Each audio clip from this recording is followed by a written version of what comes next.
म ठगलाई ठग भन्छु, म अपराधीलाई अपराधी भन्छु, आगजनी गर्ने अपराधीलाई म अपराधी नै भन्छु, जेल हाल्नुपर्छ भन्छु। जसले सिंहदरबार चलायो त्यसलाई जेल हाल्नुपर्छ।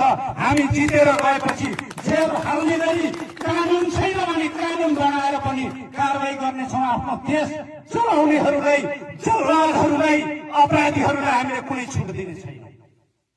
हामी चाहिँ आफ्नो देशका जनताले घाँस काटेर बनाएका सिंहदरबार, सर्वोच्च अदालत, संसद भवन र राष्ट्रपति भवन चलाउनेहरूलाई राजनीतिक नेता कार्यकर्ताको दर्जा दिन सक्दैनौँ। ती अपराधी हुन्, जल्लादहरू हुन्। हामी कुनै हिसाबले पनि तिनलाई उन्मुक्ति दिन्नौँ।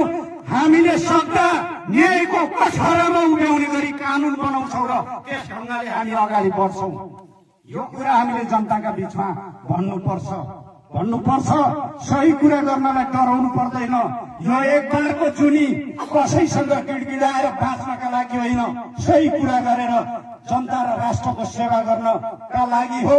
हामी देशलाई धोका दिन्नौँ, जनतालाई धोका दिन्नौँ, देशका विरुद्ध काम गर्दैनौँ, कोही विदेशीको बुई चढ्दैनौँ, कोही विदेशीको दाना पानी खान्नौँ।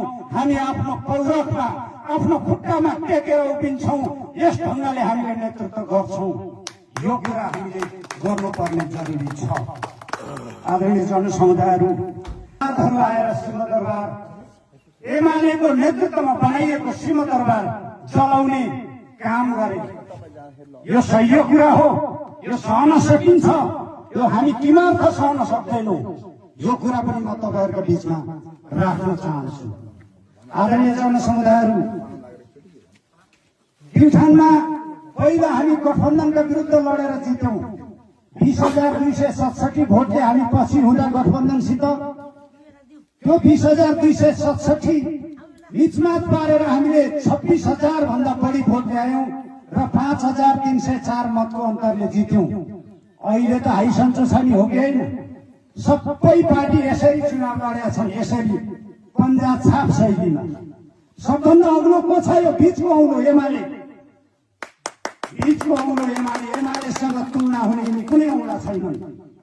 सबैलाई आफ्नो आफ्नो दुःख छ।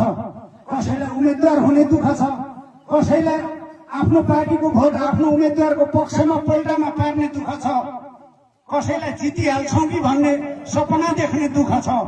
तर एमालेलाई जित्नका लागि दुःख होइन, हिजोभन्दा अझ लोकप्रिय मत ल्याउने कुराका लागि हामीले मेहनत गरेका छौँ। चुनावका हिसाबले एमालेलाई जित्नका लागि गाह्रो छैन। हामीले प्राप्त गरेको मत, यहाँ हाम्रा प्रतिस्पर्धीहरूले प्राप्त गरेको